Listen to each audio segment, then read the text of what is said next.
Sebenarnya ini agak sedikit sensitif ya, karena secara tidak langsung dia mau menggambarkan bahwasannya semua cerita sistem kepercayaan yang ada itu terjadi karena faktor fiktif. Cerita-cerita yang diciptakan oleh manusia atau sapiens tersebut itu artinya semua berasal dari imaginary atau semua berasal dari imajinasi semata. Dari situlah juga lahirnya legenda, mitos, Tuhan, bahkan agama. Jadi agak sadis ya, karena dia mau bilang bahwasannya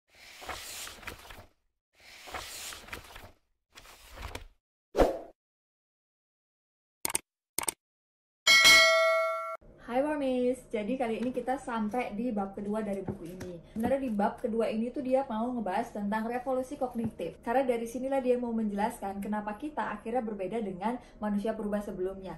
Di video sebelumnya aku sudah menjelaskan bahwasannya besar kemungkinan sapiens ini itu melakukan genosid kepada manusia-manusia purba sebelumnya yang pada saat itu kita masih sangat dekat dengan Neanderthals, kemudian sama Denisova. Tapi memang teori itu atau spekulasi itu bisa dibantahkan. Cuma dia di sini menyebutkan bisa jadi setelah kemunculan kita 150.000 tahun yang lalu, kemudian 50 tahun kemudian terjadi Great Battle dengan Neanderthals. Dan bisa jadi kita kalah pada saat itu. Karena kan kita baru datang dari Afrika, kemudian ke bumi-bumi lainnya. Nah bisa jadi karena kita masih baru dengan area-area tersebut, kita bisa jadi kalah dengan Neanderthals yang sudah duluan di situ, yang ibarat kata sudah memahami wilayah. Tapi menariknya di situ adalah yang membedakan kita dengan manusia purba sebelumnya atau sepupu kita sebelumnya adalah kemampuan kita untuk bangkit lagi. Dan ketika kita bangkit lagi, itulah akhirnya kita mendorong Neanderthals untuk mendiami wilayah-wilayah tertentu. Spekulasi yang ada, kita sengaja membiarkan sepupu kita itu mati karena faktor kelaparan dan lain sebagainya. Berbeda dengan kita yang sudah lebih advance berburu, kemudian penggunaan alat-alat kita juga lebih advance, akhirnya itu mengalahkan manusia purba sebelumnya atau sepupu kita sebelumnya. Dan dari sini sekitar 30.000 tahun kemudian lah baru kita thriving, atau sekitar 70.000 tahun yang lalu. Dan sekitar 45.000 tahun yang lalu kita tiba di Australia. Berarti itu pulau-pulau terkecil lainnya juga mampu kita jangkau. Jadi kisaran antara 70.000 tahun hingga 30.000 tahun yang lalu itu dianggap sebagai tahun penemuan-penemuan terbesar. Seperti kita mampu menciptakan kapal, kemudian lampu minyak, panah, dan juga jarum jahit. Jadi harap dipahami bahwasannya jarum jahit itu tuh amat sangat penting. Karena ketika kita mampu menjelajahi seluruh muka bumi, itu artinya kita mampu tinggal di tempat-tempat yang lebih ekstrim iklimnya, tempat-tempat yang lebih ekstrim kondisi dan cuacanya. Kalau kita tinggal di daerah bumi utara, itu kan berarti ekstrim dingin sekali kan. Itu artinya kita sudah mulai paham bahwasannya kita membutuhkan baju yang lebih hangat. Itu akhirnya kita menciptakan jarum jahit. Dan itu menempatkan sapiens sebagai makhluk yang memiliki peralatan yang lebih lengkap. Menariknya di sini, sekitar 32.000 tahun yang lalu juga ditemukan objek lainnya. Jadi bukan cuma sekedar tools atau alat-alat untuk berburu dan lain sebagainya, tapi melainkan patung kayu singa berbadan manusia yang menjadi sebuah bukti nyata sebagai agama, perdagangan, kepuasan sosial. Jadi, itu semua kan terjadi karena faktor kecerdasan kita tadi, revolusi kognitif tadi. Tapi apa yang memicu pertumbuhan yang secepat itu sampai akhirnya kita punya keyakinan? Karena kan memiliki patung berbadan manusia, berkepala singa, tentu itu kan berarti ada sebuah keyakinan di situ. Kenapa kita bisa menciptakan itu? Kenapa kita bisa lahir dengan sebuah pemahaman, atau kenapa kok bisa ada sebuah patung berkepala singa dan berbadan manusia? Itu artinya ada sebuah sistem kepercayaan di situ. Apa sih sebenarnya yang memicu pertumbuhan secepat itu dibandingkan dengan sepupu-sepupu kita sebelumnya? Karena perlu dicatat bahwasannya kita itu bergerak atau kita itu tumbuh amat sangat cepat. Kita ada sekitar 150.000 tahun yang lalu, kemudian itu menjadi begitu cepat, itu membutuhkan waktu sekitar 50.000 tahun setelah kita muncul untuk akhirnya kita berperang dengan sepupu kita. Walaupun thrivingnya membutuhkan sekitar 30.000 tahun setelahnya ya. Tapi dari situ akhirnya kita mencapai suatu titik, kok bisa kita secepat itu? Tapi dia di sini memperjelas secara pasti adalah itu karena kecelakaan genetik. Sadis ya. Maksudnya adalah mutasi DNA yang membuat kognitif sapien berubah sehingga menciptakan bahasa sebagai alat berkomunikasi. Walaupun berkomunikasi itu ada di semua hewan, tapi hanya sebatas suara pengingat bahaya. Jadi yang bersuara itu kan bukan cuma manusia. Sebagai gambaran, Bahkan burung beo aja bisa meniru suara kita. Tapi apakah itu disebut dengan komunikasi? Tidak, itu yang membedakan kita, sapiens, dengan makhluk lain. Bersuara bukan berarti berkomunikasi. Itu akhirnya hewan-hewan lain itu memiliki keterbatasan dibanding dengan kita. Sementara bahasa adalah kemampuan baru kita untuk menyambungkan suara dan tanda pengingat lainnya dalam bentuk kalimat yang lebih detail. Jadi kita bukan lagi sekedar mengingatkan, bukan lagi sekedar memberikan suatu sains, bahaya dan lain sebagainya, tapi kita sudah bisa merangkai suara yang berbeda-beda hingga menjadi sebuah kalimat yang dapat menceritakan secara detail. Dan kemampuan baru ini berkembang seiring dengan kemampuan bergosip. Karena sapiens itu makhluk bersosial. Apakah kita menjadi bersosial atau emang pada dasarnya kita makhluk sosial? Tapi bisa dibilang itu saling berkaitan ya. Karena apa? Dengan kemampuan bahasa kita ini, kita menjadi makhluk paling bersosial. Atau sebaliknya, kita emang pada dasarnya sudah menjadi makhluk sosial, kemudian kita berimprovisasi, didorong dengan faktor genetik tadi yang bermutasi hingga akhirnya kita menciptakan bahasa. Kedua hal tersebut sebenarnya saling berkaitan, karena itu semua berkaitan dengan kemampuan sapien yang mampu berkoordinasi dalam grup yang lebih besar, 50 hingga 150 individual. Itu amat sangat berbeda dengan hewan lainnya. Jadi hewan lainnya itu masih semua dalam batas di bawah 50. Kayak misalkan saudara sepupu jauh kita simpanse, mereka tidak akan lebih daripada 50, bahkan bisa dihitung 20 bahkan 30. Dan menariknya di sini, semakin besar individu-individu yang ada dalam satu grup, itu artinya semakin tinggi kita bergosip. Karena faktor bergosip ini tuh bukan cuma bergosip, tapi bergosip ini itu sama dengan trust. Mereka bergosip atau bercerita ini tuh untuk memastikan individu-individu yang ada di dalam grup mereka itu dapat dipercaya. Karena dari mana mereka bisa tahu dapat dipercaya kalau nggak berdasarkan informasi-informasi yang dibagikan ke sesama grup tersebut kan. Itu artinya dengan bercerita kita memberikan suatu informasi, dan ketika informasi tersebut memberikan suatu pemahaman tentang satu individu, maka kita bisa mempercayai individu tersebut. Bagaimana kamu dapat mempercayai orang tersebut? Cerita tentunya kan. Dan cerita-cerita tersebut itu pasti dari orang-orang lain di sekitar orang tersebut. Apakah kamu berhak aku percaya atau tidak? Apakah kamu berhak berada di grup ini atau tidak? Karena jika tidak, maka kamu tidak berhak berada di grup tersebut. Jadi gosip ini bukan lagi sekedar gosip, kejelekan dan lain sebagainya, tapi lebih tepatnya adalah cara kita untuk binding the trust, cara kita untuk mengikat kepercayaan. Karena poinnya adalah kita berkoordinasi. Karena bagaimana kita mau berburu, bagaimana sapiens itu mau keluar hunting dan lain sebagainya jika tidak mempercayai satu sama lain dalam satu grup tersebut. Dan menariknya, dengan gossiping ini kita malah jadi bisa berkoordinasi lebih besar sampai ke grup-grup di luar sana. Dan dari mana kita bisa mau willingly bekerja sama dengan stranger atau orang asing jika kita tidak berbagi cerita. Dan cerita inilah yang akhirnya berkembang menjadi sistem kepercayaan baru. Dari sini, sapiens bukan lagi berbagi peringatan, tapi cerita-cerita yang sifatnya fiktif. Karena hanya sapiens yang mampu berbicara semua makhluk yang mereka belum pernah lihat, sentuh, bahkan cium. Dari situlah juga lahirnya legenda, mitos, Tuhan, bahkan agama dan sistem kepercayaan. Karena di sini dia menggambarkan, jika kita hari ini menemukan patung kepala singa berbadan manusia sekitar 32.000 tahun yang lalu, itu artinya ada sebuah lahir sistem kepercayaan di situ. Kenapa bisa lahir sistem kepercayaan? Itu artinya ada cerita-cerita fiktif yang disampaikan pada penduduk atau rakyat-rakyat atau grup-grup klan pada saat itu. Fiktif ini cenderung berbahaya sebenarnya, karena memblunderkan kemampuan kita bertahan hidup. Kebanyakan orang bisa mampu atau akibat dari cerita fiktif ini mengejar sesuatu fairy tale di hutan-hutan sana, yang akhirnya berbahaya. Karena apa? Jadinya kan mengejar cerita fiktif, padahal dia bisa mencari hal-hal lainnya yang untuk bertahan hidup. Tapi dengan fiktif ini juga sapiens jadi mampu berkolaborasi dengan orang asing, berkorporasi hingga ribuan orang, dan tidak berhenti di situ saja.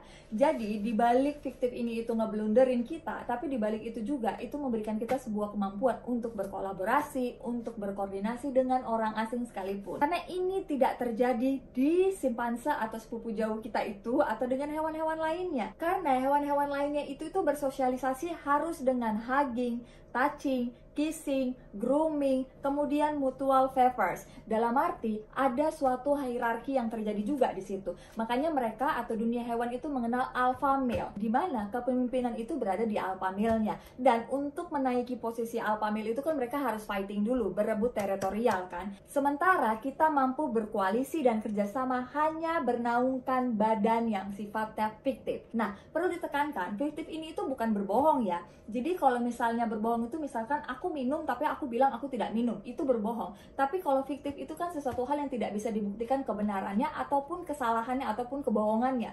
Berarti kan itu sesuatu hal yang sifatnya imaginary atau berada dalam pikiran kita. Siapa yang bisa membuktikan itu? Kan nggak ada kecuali keyakinan. Dan cerita-cerita fiktif ini terjadi karena keterbatasan gossiping tadi hanya mampu terjadi dalam ruang lingkup 150 orang. Nah, kalau sudah lebih dari 150 orang, kita cenderung fighting. Kita cenderung memiliki begitu banyak perbedaan-perbedaan dalam satu grup tersebut. Jadi lahirlah fiktif yang lebih besar by believing common myths. Maksudnya, dengan lahirnya fiktif ini, akhirnya kita memiliki suatu sistem kepercayaan yang lebih besar. Kita sudah lagi tidak berpatokan pada ideologi individual, tapi beings atau entities atau segala sesuatu yang tidak bisa kita buktikan. Karena kan kalau ideologi individual dalam satu klan tentu bisa dibuktikan, itu akhirnya terjadi perpecahan. Tapi kalau sesuatu hal yang tidak bisa dibuktikan, itu artinya kita memiliki keyakinan yang akhirnya semakin banyak dipercaya, maka semakin besar grupnya yang willingly melakukan atau willingly berkoordinasi. Karena fungsinya adalah bagaimana saya membuat orang-orang dalam satu klan saya atau orang-orang dalam suku saya untuk bekerja sama untuk membuat suku ini menjadi lebih besar, untuk membuat suku ini hidup thriving. Nah, itu akhirnya mereka berbagi cerita, dan cerita-cerita ini itu menjadi collective imagination. Dan ini bukan terjadi hanya dalam sistem kepercayaan, perlu dicatat. Ini terjadi hampir di seluruh bagian kehidupan manusia sekarang, sapiens sekarang ini. Karena seperti puzzle, atau kalau misalnya kamu tahu nih pijat ya, kalau kita bilang orang Indonesianya, itu juga merupakan suatu collective imagination dalam konsep limited liability company, atau kita bilangnya sekarang corporate, yang kalau mau didilik lagi, corporate itu kan sebuah fiktif yang sifatnya konseptual. Loh, maksudnya aku akan ngejelasin begini. Karena pezu atau pijat, lebih gampang nih kayaknya aku bilangnya pijat aja ya, itu tidak berfisik. Benar juga, kalau kita mendilik company itu atau perusahaan tersebut, apa yang memastikan kita bahwasannya dia berfisik? Mobil yang diciptakan? Nggak juga, tidak bisa mewakilkan. Ketika mobilnya tidak ada, apa berarti pijatnya juga meninggal atau pijatnya juga mati? Nggak juga kan, masih ada company-nya berdiri. Kemudian karyawannya? Nggak juga, jika semua karyawannya diganti, ya pijat tersebut masih ada kan?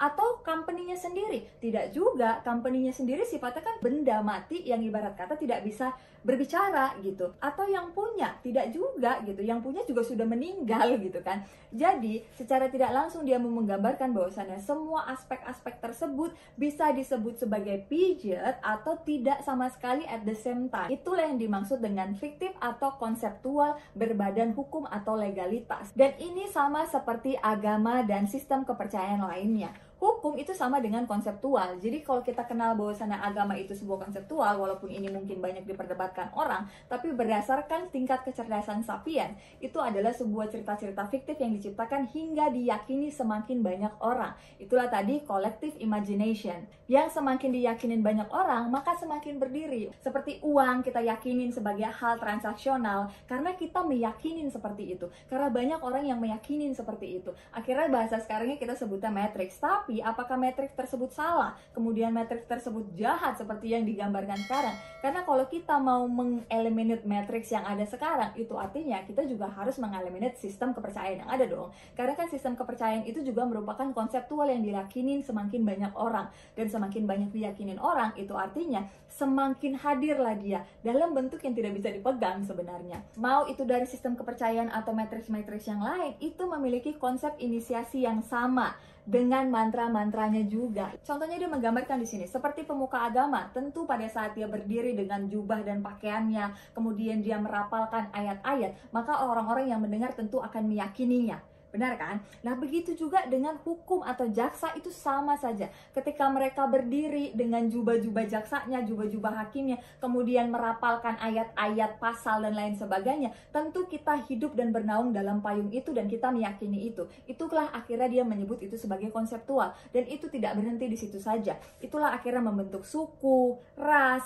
klan, bahasa, bangsa, dan negara. Hari ini semua orang yang memegang paspor Indonesia adalah berarti orang Indonesia. Kemanapun dia pergi, dia akan memegang suatu bendera Indonesia. Itu kan sifatnya konseptual. Dengan kata satu Indonesia, maka seluruh rakyat Indonesia akan bersatu. Walaupun mungkin dengan orang asing yang kita tidak pernah ketemu entah di ujung berung sana, kita akan bersatu dengan satu kata Indonesia. Padahal kalau mau didilik, bumi tidak memeta-metakan seperti itu. Yang memeta-metakan artinya adalah sapiens tadi, manusia-manusia sekarang ini kan. Begitu juga dengan sistem kepercayaan. Dengan menyebut satu agama saja, hari ini entah dari mana-mana orang yang ngerasa berada dalam ruang lingkup agama tersebut akan bahu-membahu kemudian melakukan apapun dengan konseptual tersebut karena menganggap bahwasannya kita adalah saudara. Dan masih banyak lagi contoh-contoh lainnya yang disebutkan di sini sebagai collective imagination tadi. Sama halnya seperti human right. Kita akhirnya membuat satu konseptual tentang human right untuk menyamaratakan semua manusia. Itulah collective imagination.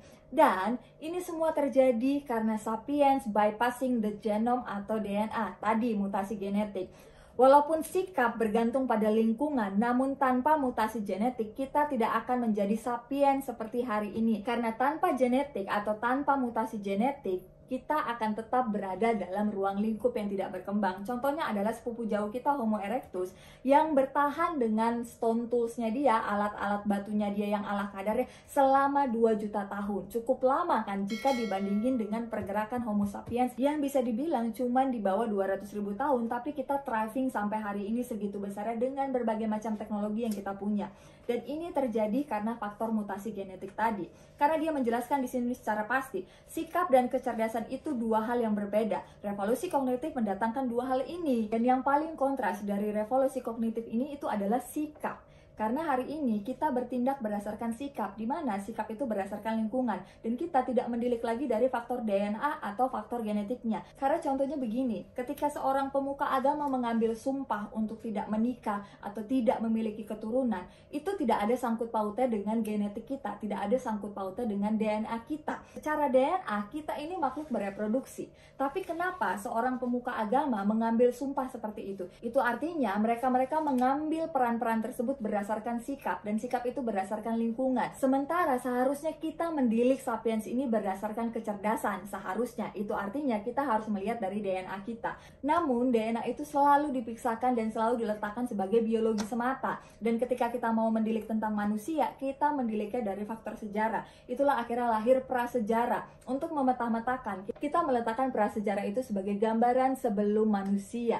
Lagi dan lagi kita meletakkan manusia itu spesial, dan secara tidak langsung kita sebagai DNA denial. Kita mendenial peran-peran genetik kita mendenial peran-peran mutasi genetik kita, dan itu kita meletakkan secara spesifik, oke, itu bagian biologi. Akhirnya kita meletakkan prasejarah itu sebagai biologi, padahal kalau mau dilik lagi, itu sejarahnya kita juga gitu. Jadi kita tidak harus melihat itu sebagai prasejarah. Karena hari ini sapiens itu ada ya karena peran biologi tadi. Tanpa mutasi genetik tadi, tanpa mutasi DNA tadi, kita tidak akan bisa sejauh ini sampai sekarang. Dan itu semua ada jauh sebelum peradaban manusia tersebut atau jauh sebelum sejarah yang kita sebut itu tadi. Tapi dia juga menggambarkan di sini, melihat dari biologi saja juga salah gitu. Keduanya harus berdiri sama dan bukan lagi prasejarah, tapi biologi dan sejarah sepenuhnya. Karena pada dasarnya tidak ada lagi manusia prasejarah, seakan-akan itu berbeda, seakan-akan itu beings yang berbeda, makhluk yang berbeda dan lain sebagainya. Tapi kita harus sudah melihat bahwasannya itu adalah sejarah kita juga gitu. Manusia-manusia purba dulu adalah sejarahnya kita. Jadi jangan cuma mendilik sejarah kita berdasarkan peradaban manusia semata. Karena kalau kita cuma mendilik begitu, berarti kita cuma mendilik sikap. Kita menghilangkan kecerdasannya. Karena kecerdasan itu cuma terjadi karena faktor DNA. Dia mempertegas secara pasti di situ. Karena hari ini bisa diambil contoh seperti ini. Kamu bisa dengan kepintaran sapiens yang kamu milikin sekarang, kamu ngobrol sama simpanse, berikan semua ilmu pengetahuan yang ada, mereka tidak akan tangkap.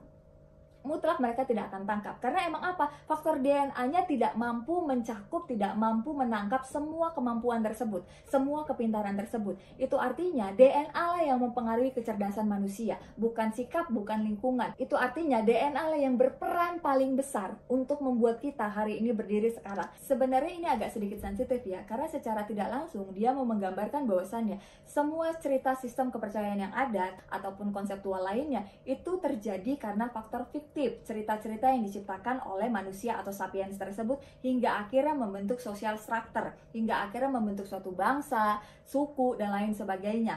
Itu artinya semua berasal dari imaginary atau semua berasal dari imajinasi semata. Dan kemudian fakta kedua yang dia memberikan bahwasannya faktor DNA tidak dapat terbantahkan untuk faktor kecerdasan manusia yang kita miliki sekarang. Sama saja dia mau menggambarkan bahwasannya mau kamu bercerita sama orang kemudian memberikan pemahaman yang begitu besar kepada seseorang, jika DNA-nya tidak mendukung maka orang tersebut tidak akan menangkap. Jadi agak sadis ya, karena dia mau bilang bahwasannya berarti kalau memang basically orangnya tidak cerdas itu bukan karena faktor lingkungan, tapi emang bisa jadi karena faktor DNA dia yang tidak bermutasi quote unquote hingga akhirnya dia tidak memiliki kemampuan kecerdasan tersebut. Jadi ibarat kata dia mau bilang ada orang yang terlahir tidak cerdas dan ada orang yang memang terlahir cerdas.